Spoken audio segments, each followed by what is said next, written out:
İslam'ın bize yüklediği, bizden istediği görevler var. İslam'ın 5 şartı içerisinde olanlar da var.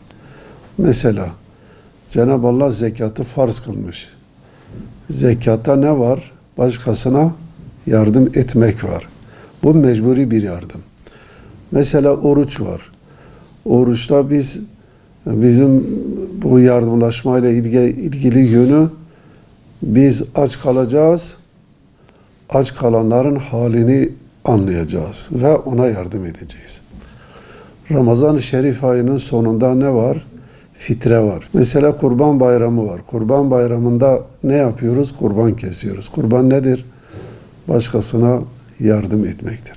Bir mahallede bir aile aç ise, yani geçinemiyorsa, o zaman onun çevresindekilerinin ona yardım etmesi o da farz olur. Resulullah sallallahu aleyhi ve sellem buyuruyor ki, bu dünyada kim bir Müslümanın bir sıkıntısını giderirse, Allah-u Teala da ahirette onun sıkıntılarını giderir. Yani tiksinerek veyahut da böyle hoşlanmayarak vermek değil, severek veriyorlar. Allah-u Teala severek verenleri seviyor. Ölçüsü adamın ihtiyacına göre.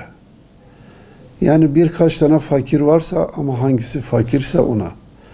Veyahut da bir iyilik yapma imkanımız var, yapacağız ama kime? Kapısı bize en yakın olana. Sünnet böyle. Resulullah sallallahu aleyhi ve sellemin bizde öğrettiği ahlak usulü, yardımlaşma usulü böyle. En mağdur, en fakir, en çok ihtiyaç neyse onu o şekilde verilirse daha kıymetlidir. Bir de yardımlaşma dediğimiz zaman sadece para olarak düşünmeyelim. Bir adama yolunu şaşırmış, yol gösterirse, adres arıyor. Bu da bir yardımdır. Adam herhangi bir iş yapacak ama kendi bilgisi yeterli değil. Bize danışıyor.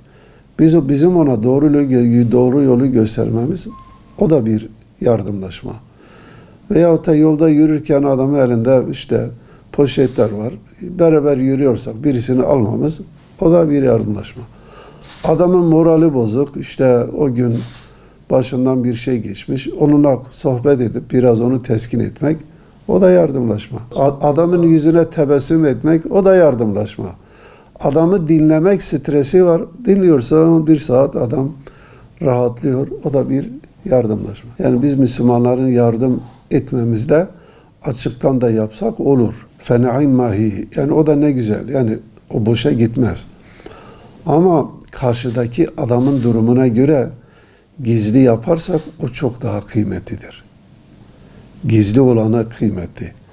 Çünkü gizli olanında başa kalkmak durumu pek fazla oluşmuyor. Ve riyakarlık da oluşmuyor. Ama birisinin yanında verdiğimiz zaman veyahut da vermişsek birisinin yanında söylediğimiz zaman açığa çıktı mı bunun içerisinde insanda nefis var, şeytan vesvese veriyor. Sana riyakarlık fikrini getirirse ne olur? İşte orada o işin sevabında azalma olur. Kur'an-ı Kerim'de uzun boylu ayetlerde bize hatırlatılan bir şey var. İnsanlara resmen, yani böyle gerçekten gösteriş için ve arkasından minnet ve eza yapılan iyilikler boşa gider.